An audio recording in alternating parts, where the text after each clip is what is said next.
Baik, jumpa lagi di channel Aska Puan. Hari ini kita akan membahas mengenai resensi. Nah, seperti biasa, kita awali pengertian dari resensi.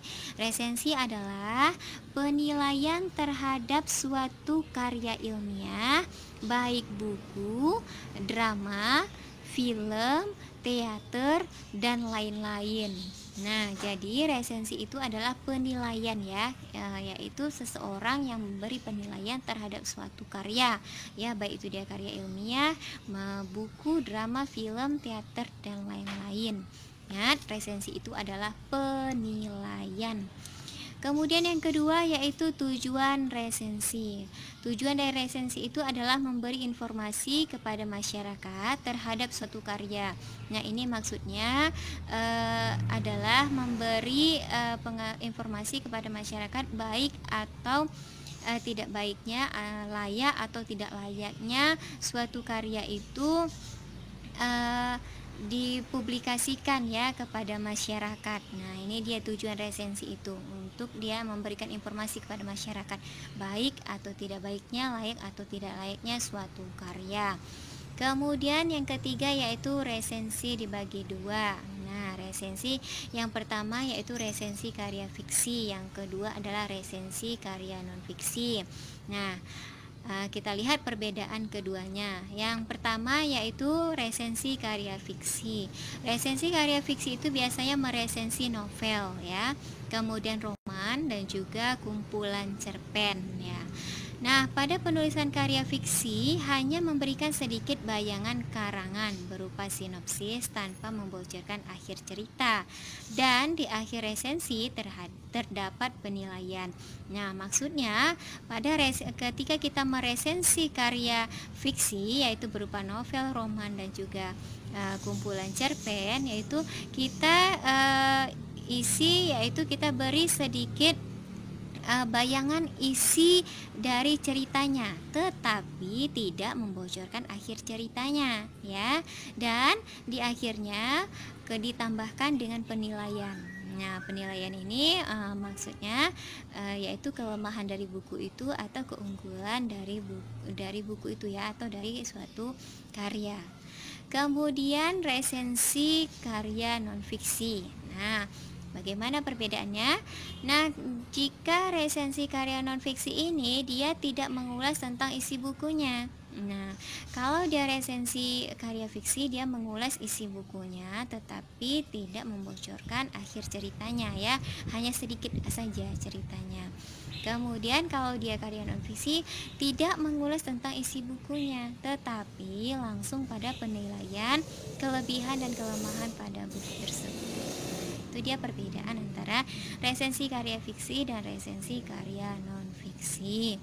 Kemudian yang keempat yaitu hal yang harus diperhatikan dalam menyusun resensi. Nah, ini ketika kita ingin menulis resensi ya, misalnya kita mau menulis resensi novel ya, novel misalnya novel Andrea Hirata atau misalnya novel Habibur Rahman ya, dan lain-lain sebagainya ya.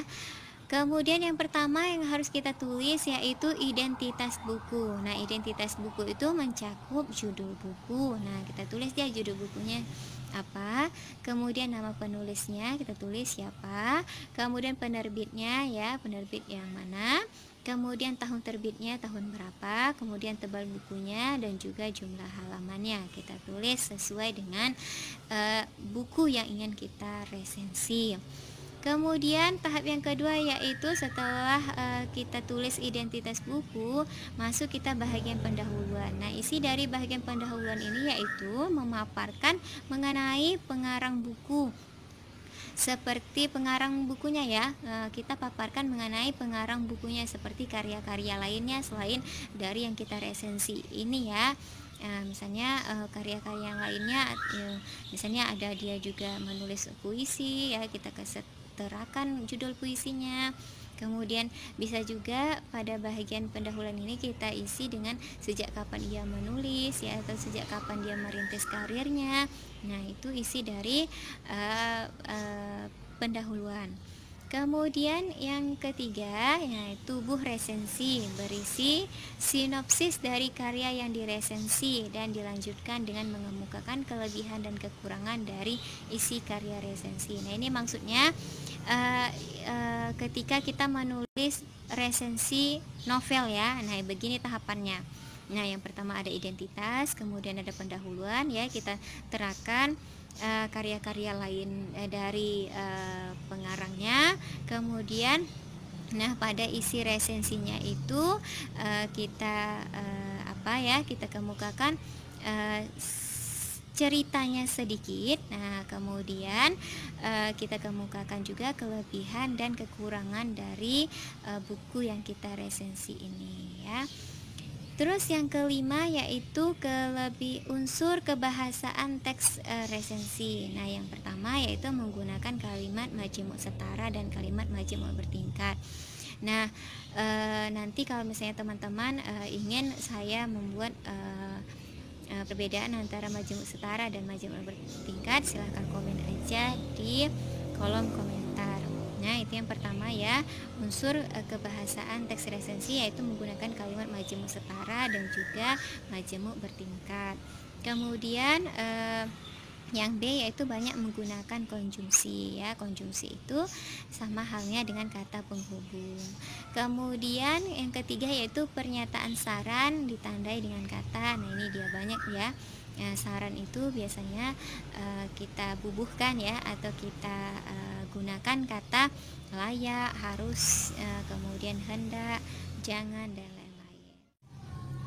Sekarang kita langsung lihat contoh bentuk resensi ya.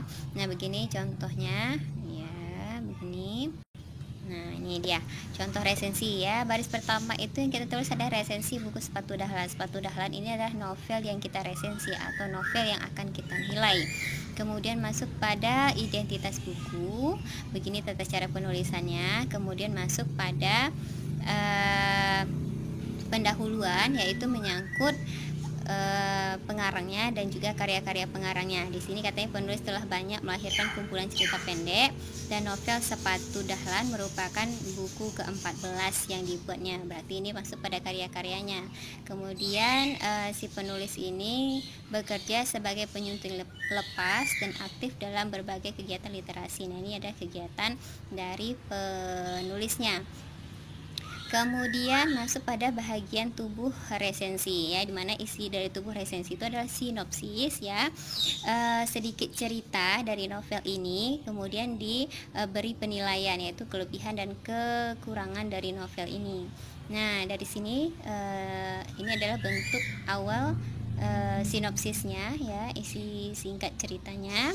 Ini sebuah kampung kecil dengan 6 buah rumah atau sebut saja gubuk yang letaknya saling berjauhan. Nah, ini ya, ini merupakan sinopsisnya, sedikit ceritanya. Kemudian bagian akhir berisi penilaian yaitu kelebihan dan kekurangan dari novel ini. Nah, di sini novel ini telah dikerjakan dengan keterampilan teknik bercerita yang bagus, dengan gaya bahasa yang lembut, serta dengan perasaan halus seorang lelaki. Nah, ini berarti masuk pada bagian kelebihan dari novel Sepatu Dahlan, dan juga bisa kita tambahkan kekurangan dari novel yang ingin kita resensi.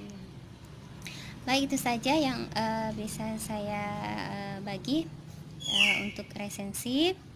Sampai jumpa pada video-video berikutnya. Dadah.